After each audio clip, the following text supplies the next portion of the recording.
Baik, perkenalkan nama saya Yusril Faizal dengan NIM 23660098. Assalamualaikum warahmatullahi wabarakatuh, dan perkenalkan nama saya Fatimah Zahra dengan NIM 23660043. Saya akan menjelaskan pengulangan materi petrologi. Tua metamorf. Metamorfisme adalah perubahan yang terjadi pada suatu benda batuan akibat adanya pengaruh kondisi yang berbeda dari kondisi di mana ia terbentuk. Proses metamorfisme sebagian besar tetapi tidak semua melibatkan batuan yang terkubur jauh di bawah batuan lain, sehingga mengalami suhu dan tekanan yang lebih tinggi dibandingkan suhu dan tekanannya pada saat pembentukannya. Fluida kimia reaktif. Fluida adalah cairan utama yang ada di dalam batuan kerak bumi. Fluida berperan penting. 1. Fluida menvalidasi transfer ion antar mineral dan di dalam mineral meningkatkan laju terjadinya reaksi metamorf.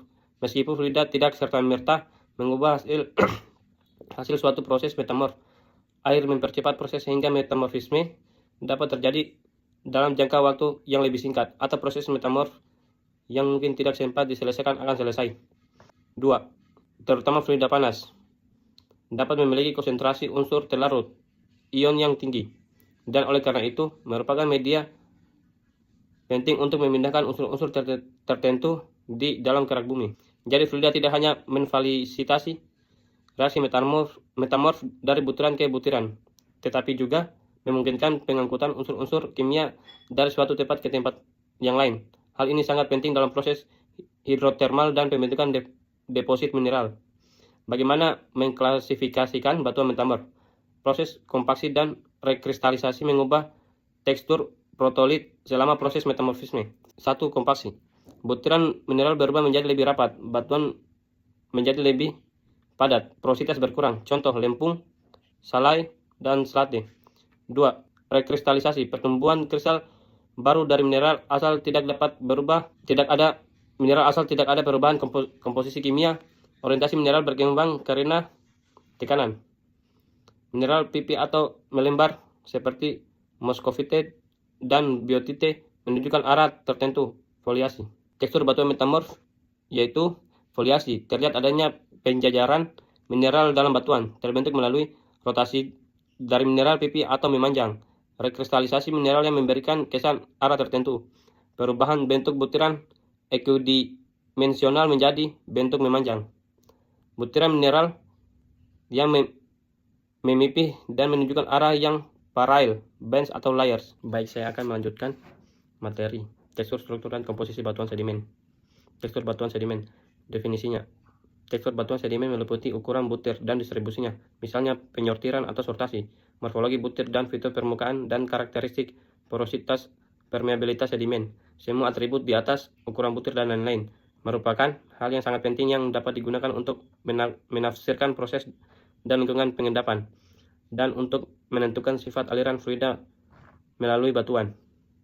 Studi detail tekstur sedimen umumnya dilakukan di laboratorium, namun observasi awal harus dilakukan di lapangan. Penggunaan lensa tangan penggaris dan bagian pembanding ukuran butir sangat penting dalam observasi tekstur batuan sedimen. Bagian pembanding, komparator card, untuk memperkirakan ukuran butir A pasir dan B sedimen kristal. Ukuran butir grain size. Ukuran butir rata-rata sedimen silisiklastik digunakan untuk klasifikasi dan nomenklatur menurut skema Uden dan Wentworth. Secara umum, ukuran butir mencerminkan informasi sebagai berikut. Energi hidrolik lingkungan. Sedimen yang lebih kasar atau koaser diendapkan oleh arus yang lebih deras daripada sedimen yang lebih halus, finer. Lumpur, mud rocks. Terakumulasi di lingkungan energi rendah. Dari jarak sumber, ukuran rata-rata menurun di hilir dalam sistem aluvial, fluvial, lereng bawah di perairan dalam dan arah bawah angin untuk bahan vulkaniklastik eksplosif. Tetapi ingat, lingkungan energi rendah juga terjadi berdekatan dengan saluran energi tinggi, misalnya tanggul, leve, dan saluran channel. Material sedimen yang tersedia di sumber. Erosi batu pasir rapuh hanya akan menghasilkan pasir dan kadar lumpur. Batu gamping, oilitik, dan peloid sebagian besar berukuran seragam, dan ukuran bagian keras organik mempengaruhi ukuran butir pada batu gamping bioplastik. Sortasi atau sorting. Penyortiran atau sortasi adalah ukuran standar deviasi dari atau sebaran distribusi ukuran butir tentang ukuran rata-rata. Ini dapat memperkirakan di lapangan dari grafik pembanding atau komparator charts. Secara umum, ukuran butir mencerminkan informasi sebagai berikut: tingkat agitasi dan pengerjaan ulang, periode pengangkutan atau agitasi yang lama mengarah pada penyortiran yang lebih baik, sedangkan pengendapan yang lebih cepat menghasilkan penyortiran yang lebih buruk. Ukuran asli dan pemilahan atau sortasi bahan sumber. Ukuran butir dan sedimen itu terdiri kerikil dan lumpur, umumnya lebih sulit disortir daripada pasir. Morfologi butir. 3 aspek morfologi butir yaitu shape atau form, roughness, dan sphericity. Lanjut ke materi klasifikasi batuan sedimen. Klasifikasi batuan sedimen. Definisi. Sedimen terigenous, siliklasik atau klasik, terutama terdiri dari butiran deterial yang berasal dari pelapukan dan erosi batuan yang sudah ada sebelumnya. Contoh batuan: konglomerat, batu pasir, batu lumpur, dan beberapa paleosol. Sedimen biogenik, bioklasik atau organik, berasal dari sisa-sisa kerangka dan bahan organik lunak dari organisme yang sudah ada sebelumnya, dari bahan yang telah dibiosintesis.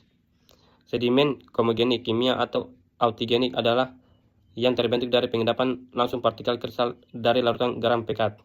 Contoh batuan: evaporit, batu besi, ironstones, dan sedimen logam lainnya. Beberapa karbonat dan duricrust. Sedimen vulkaniklastik, vulkanigenik, atau piroklastik sebagian besar terdiri dari butiran dan klasik yang berasal dari aktivitas vulkanik kontemporer. Contoh batuan: auklastik, piroklastik, hiloklastik, dan epiklastik, abu, tufa, dan aglomerat. Sedimen klasik. Konglomerat adalah sebuah batuan sedimen berbutir kasar yang didominasi oleh klastik berukuran kerikil. Batuan ini juga dikenal sebagai rudit. Sebenarnya konglomerat harus mengandung 50% klasik dengan diameter lebih dari 2 mm. Kurang dari ini lebih tepat disebut batu pasir berikil atau batu lumpur berkerikil. Breksi adalah konglomerat dengan bentuk fragmen batuan yang meruncing.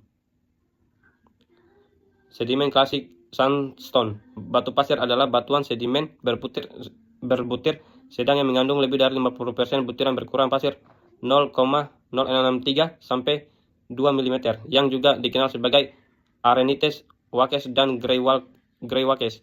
Batu pasir merupakan salah satu jenis sedimen yang paling umum dan dapat ditemukan di hampir semua lingkungan, mulai dari dataran aluvial paling proksimal hingga dataran cekungan laut terdalam. Batu pasir kuarsa paling khas dari lingkungan laut dangkal, berenergi sedang hingga tinggi. Endapan laut dalam korelatifnya laut pasir gurun eolian dan bukit pasir di sepanjang pantai. Sedimen klasik mudrock. Mudrock ada di mana-mana, terutama di lingkungan pengendapan energi rendah yang lebih tenang, termasuk dataran banjir aluvial dan fluvial, lingkungan danau, laguna, dan muara, daerah delta interdistributari, dan lereng prodelta, rak luar, dan semua bagian dari lereng perairan dalam hingga lingkungan cekungan dataran. Lingkungan pengendapan paling baik ditentukan dari kombinasi struktur sedimen, fosil jejak, fosil mikro dan makro, dan fasies terkait. Sedimen non-klasik atau karbonat. Batuan karbonat membentuk sekitar 1/5 dari seluruh batuan sedimen dalam catatan stratigrafi. Batuan karbonat terdiri dari lebih dari 50% mineral karbonat, terutama kalsit dan dolomit. Pada batuan purba dan kalsit, termasuk varietas tinggi dan rendah, dan aragonit dalam sedimen modern. Sedimen non-klasik atau chert adalah istilah umum untuk batuan sedimen mengandung silika berbutir halus yang berasal dari biogenik, biokimia, atau kemogenik. Chert terdiri dari silika berbutir halus dengan hanya sedikit pengotor.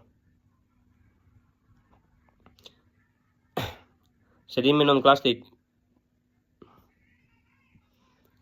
Sedimen dan batuan sedimen sebagian besar terdiri dari bahan fosfat secara kolektif yang dikenal sebagai fosforit. Meskipun fosfor merupakan komponen penting dari semua makhluk hidup dan merupakan penyusun dominan tulang vertebrata, fosfor relatif jarang ditemukan dalam catatan sedimen. Fosfor laut dapat di sepanjang daerah shelf terluar atau lereng, atas tepian benua yang telah meningkatkan produktivitas organik. Fosfor laut sebagian besar terbentuk dalam kondisi oksigen rendah daripada kondisi anoksik penuh. Terjadi dalam bentuk pelet, fosfat, nodul, kerak, dan lapisan tipis. Itulah dari saya. Terima kasih. Oke, baik, dan di sini saya akan melanjutkan membacakan materi itu tentang provenance dan diagenesis. Batuan sedimen. Provenance, batuan sedimen. Istilah provenance berasal dari bahasa Prancis yaitu provenir, yang berarti berasal atau muncul.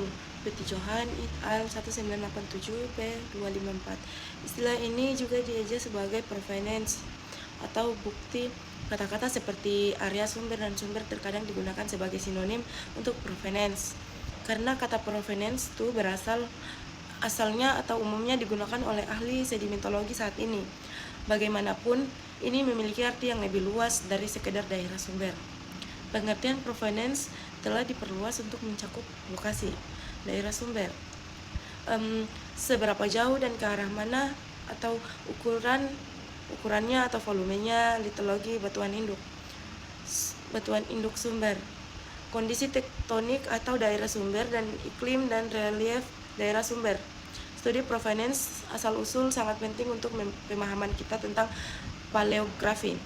Ketika digabungkan dengan studi lingkungan pengendapan, provenance sangat membantu menafsirkan posisi relatif lautan kuno dan daratan tinggi pada waktu tertentu di masa lalu geologis. Dari studi tersebut, kita dapat merekonstruksi lokasi, ukuran, dan komposisi geologi sistem pegunungan yang telah lama hilang. Provenance of sandstone, interpreting soil rock lithology. Sebagian besar penelitian tentang provenance asal-usul batuan sedimen silisiklastik difokuskan pada batu pasir sandstone. Sebagian besar penelitian ini berkaitan dengan upaya untuk menafsirkan litologi batuan sumber soil rock lithology dari kumpulan mineral detrital. Analisis petrografi kuarsa, feldspar, mikas, mineral berat, dan fragmen batuan membentuk dasar untuk sebagian besar penelitian tersebut. Namun para peneliti sekarang juga beralih ke teknik tambahan seperti mikroskop, katodoluminesensi, dan studi geokimia elemen jejak dan isotop. Dalam mineral detrital, reading provenance from the provenance of quartz. Kuarsa adalah komponen yang paling melimpah di sebagian besar batu pasir dan merupakan satu-satunya komponen dari beberapa batu pasir, sehingga para ahli tertarik dengan signifikasi potensi asal kuarsa sejak tahun awal studi petrografi, misalnya Sorby 1880, McKee 1896. Studi awal ini difokuskan terutama pada signifikansi asal inklusi dan kuarsa, meskipun kemungkinan signifikansi asal dari kepunahan ondulatori juga diakui cukup awal. Inklusi dalam kuarsa mencakup inklusi cairan dan mineral. Berdasarkan studi sebelumnya memiliki keyakinan yang cukup besar dalam kemampuannya untuk melacak butiran kuarsa ke sumber daya berdasarkan inklusi dan pola kepunahan yang tidak beraturan. Kepunahan tak beraturan dan sifat polikristalin dari beberapa butiran kuarsa telah mendapatkan perhatian yang cukup besar sebagai indikator asal potensial kuarsa. Reading provenance from the provenance of quartz. Ketika mineral seperti kuarsa atau feldspar dibombardir oleh aliran elektron berenergi tinggi dalam instrumen yang sesuai, misalnya pemindai mikroskop, elektron, partikel cahaya, foton dipancarkan. Meskipun demikian, penting untuk melihat bagaimana mineralogi feldspar dikaitkan dengan kondisi sumber. Feldspar kalium natrium alkali adalah konstituen penting dari batuan bego felsik, pegmatik, dan banyak gneiss felsik dan menengah. Der et al. 1992, Helm 391. Fenomena ini disebut cathodoluminescensi atau CL. Kuarsa menampilkan dua jenis karakteristik yang mungkin memiliki signifikansi asalnya: warna dan pabrik atau tekstur. Provenance signifikansi of feldspar. Feldspar umumnya sangat langka atau tidak ada di arenit kuarsa. Namun, feldspar adalah konstituen umum dari kebanyakan batu pasir lainnya. Beberapa properti feldspar berguna sebagai indikator provenance. Pertama, karena feldspar secara kimiawi dan mekanis kurang stabil dibandingkan kuarsa, feldspar cenderung tidak dapat didaur ulang. Beberapa feldspar memang dapat didaur ulang, tergantung pada kondisi. Namun, keberadaan feldspar yang cukup melimpah di batu pasir menunjukkan derivasi dari batu pasir sumber kristal. Dengan demikian, feldspar lebih mungkin memberikan informasi tentang batuan sumber generasi pertama daripada kuarsa. Provenance significance of feldspar. Mineralogi dan kimia feldspar memiliki provenance yang signifikan. Komposisi kimiawi feldspar diketahui merupakan fungsi dari batuan sumber. Keberadaan zonasi dan keberadaan di feldspar plagioklas juga terkait dengan jenis batuan sumber. Jenis feldspar tertentu dapat berasal dari lebih dari satu jenis batuan beku atau metamorf. Oleh karena itu, mineralogi feldspar hanya memberikan panduan kasar tentang provenance. Meskipun demikian, penting untuk melihat bagaimana mineralogi feldspar dikaitkan dengan kondisi sumber. Feldspar kalium natrium alkali adalah konstituen penting dari batuan beku felsik, pegmatik, dan banyak jenis felsik dan menengah. Deret al 1992 halaman 391 sampai dengan 395. Provenance significance of rock fragmen batuan detrital di batu pasir dan konglomerat memberikan bukti paling tegas dari litologi batuan sumber. Tidak diragukan lagi, fragmen batuan vulkanik menunjukkan turunan akhir dari sumber vulkanik. Plastik filit atau sekis pasti berasal dari batuan induk metamorf. Fragmen batuan kapur menunjukkan sumber batuan kapur dan seterusnya. Oleh karena itu, fragmen batuan merupakan indikator batuan sumber yang berharga di konglomerat dan beberapa batu pasir mislich, arenis, dan banyak arenis feldspar. Dengan pengecualian butir hijau, fragmen batuan langka di sebagian besar arenit, kuarsa, wall rock, geochemins, ice, sorok, indikator. Beberapa penelitian telah muncul dalam literatur geologi yang memanfaatkan biokimia batuan itu dalam analisis provenance. Studi-studi ini mencoba untuk menghubungkan komposisi kimiawi batu pasir yang dinyatakan sebagai kelimpahan unsur mayor atau minor tertentu atau rasio kelimpahan unsur dengan komposisi kimiawi batuan sumber yang sesuai. Studi semacam itu tampaknya memungkinkan identifikasi batuan sumber hanya dalam hal jenis komposisi yang agak luas. Provenance of sandstone interpreting tectonic setting. Interpretasi teologi batuan sumber hanyalah bagian dari proses analisis provenance. Untuk mengembangkan pemahaman yang lebih lengkap tentang provenance dan paleografi, kita perlu memahami juga hubungan antara daerah sumber, cekungan, pengendapan, dan kerangka tektonik regional. Dasar untuk menafsirkan setting tektonik adalah asumsi bahwa mineralogi detrital dan geokimia mencerminkan tidak hanya litologi batuan sumber, tetapi juga pengaturan lempeng tektonik umum. Setting tektonik lempeng mencakup dua fitur. Yang pertama, terraneous provenance utama, blok kratonik, sistem busur vulkanik, sabuk kolision. Dua, jenis batas lempeng, margin benua pasif atau retak, margin kontinental aktif atau organik. Margin menggunakan bahwa semua asal tektonik dapat dikelompokkan dalam tiga jenis utama: blok kontinental, busur magnetik, dan orangen daur ulang. Masing-masing setting provenance ini mencakup pengelompokan batuan sumber yang melepaskan sedimen ke dalam cekungan terkait. Baik, di sini saya akan melanjutkan materi tentang lingkungan pengendapan. Sedimen saat ini diendapkan di berbagai lingkungan sedimen di permukaan bumi. Sebagian besar spesies dari suksesi sedimen purba dapat ditafsirkan sebagai bentuk satu atau lain lingkungan Ini sehingga studi analog modern sangat penting dalam interpretasi rekaman batuan purba. Beberapa fasies tampaknya tidak memiliki analog modern, misalnya Bandet Iron Formation atau formasi besi. Untuk yang lain belum ditemukan analog yang baik, misalnya Deepwater, Massive, Sandstone. Batu pasir masif perairan dalam.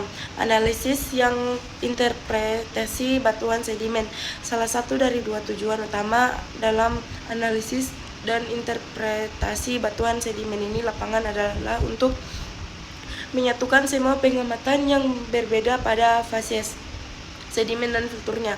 Model dan proses fasies, asosiasi fasies, siklus dan urutan tren dan geometri lateral elemen struktur dan pengaturan spasial temporalnya dan informasi adapun tentang kontrol dan laju sedimentasi. Ini kemudian digunakan untuk menyimpulkan sistem pengendapan atau bagian dari lingkungan pengendapan di mana sedimentasi terjadi. Beberapa definisi fluida, proses yang berhubung dengan aliran sungai atau endapan yang dihasilkan oleh proses aliran daratan.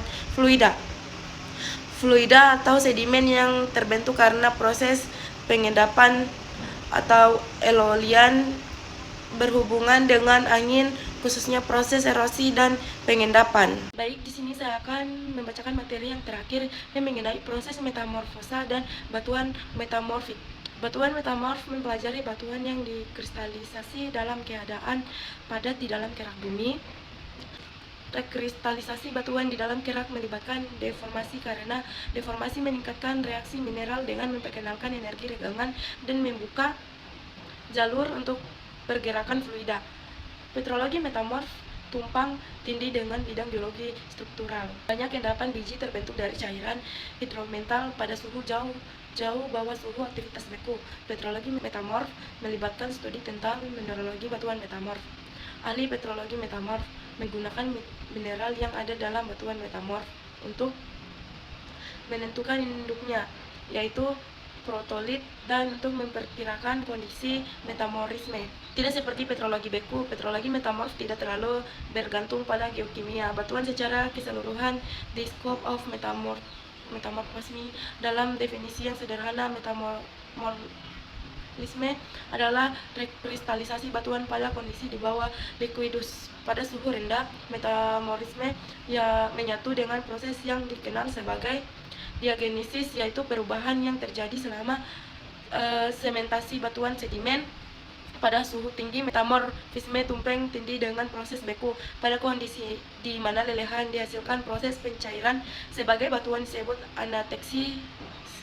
Lelehan yang dihasilkan oleh proses ini adalah batuan beku sejati, sedangkan residu yang tinggi setelah ekstraksi lelehan batuan yang dikenal sebagai restituted adalah batuan metamorf. Batuan tersebut bersifat metamorf karena mineral-mineral dalam resid meskipun mungkin telah berada dalam keseimbangan dengan lelehan tidak mengkristal secara langsung darinya. Jenis metamorfisme yang paling umum adalah regional, kotak, burial, dinamis, hidromental.